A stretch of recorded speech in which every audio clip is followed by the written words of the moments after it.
വികസനം ഗ്രാമങ്ങളിൽ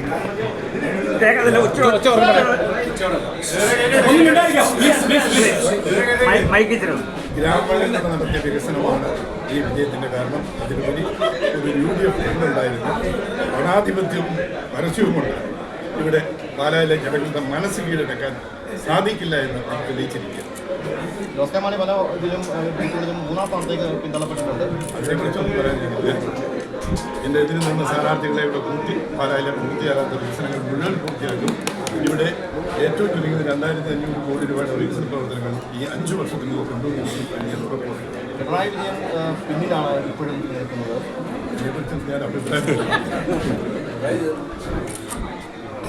എന്തൊക്കെ വികസന പ്രവർത്തനങ്ങളായിരിക്കും വികസന പ്രവർത്തനം നടത്താനിരിക്കുന്നത് ഇവിടെ റെയിൽവേ കമ്പനി നേരത്തെ അനുവദിച്ചാണ്. അത് വീണ്ടും കൊണ്ടുവരും.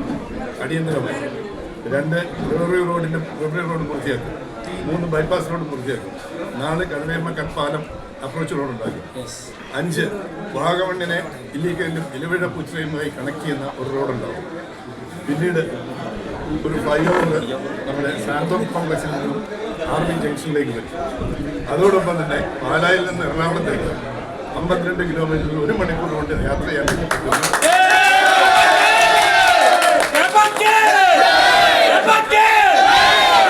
ഒരു 1 വേ റോഡ് സംവിധാനം അത് കൊണ്ടുവരും. 3 വണ്ടികൾക്ക് അങ്ങോട്ടും 3 വാഹനങ്ങൾ അങ്ങോട്ടും.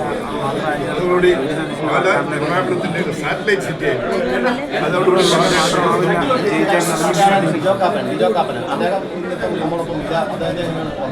അദ്ദേഹം ഉണ്ടായിരുന്നെങ്കിൽ ഒരു 5000 പ്രവർത്തനങ്ങൾ വളരെ ചുറ്റോടെ കൊണ്ടുപോകാനും എല്ലാവരും നന്നായിട്ട് ഇടപെടാനും ഇലക്ഷൻ മാനേജ്മെന്റിന് ഏറ്റവും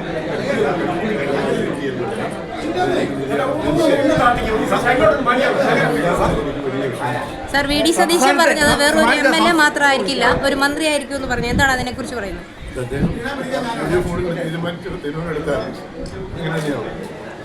സംസ്ഥാനത്തെ മുഴുവൻ UDF 100ഓളം സീറ്റുകൾ മുന്നിട്ട് നിൽക്കുന്നത്, അതേക്കുറിച്ച് എന്ത് പറയുന്നു?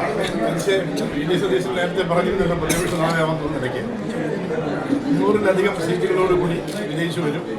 ചില രാഷ്ട്രീയ വനവാസത്തിന് പോകുന്ന അദ്ദേഹം പറഞ്ഞു. അത് തെളിയിച്ചില്ലേ? അദ്ദേഹത്തിന്റെ വെല്ലുവിളി തെളിയിച്ചു. അത് ജനങ്ങളുടെ മുമ്പിൽ തെളിയിച്ചു കഴിഞ്ഞു. 100 സീറ്റിന് വേണ്ടി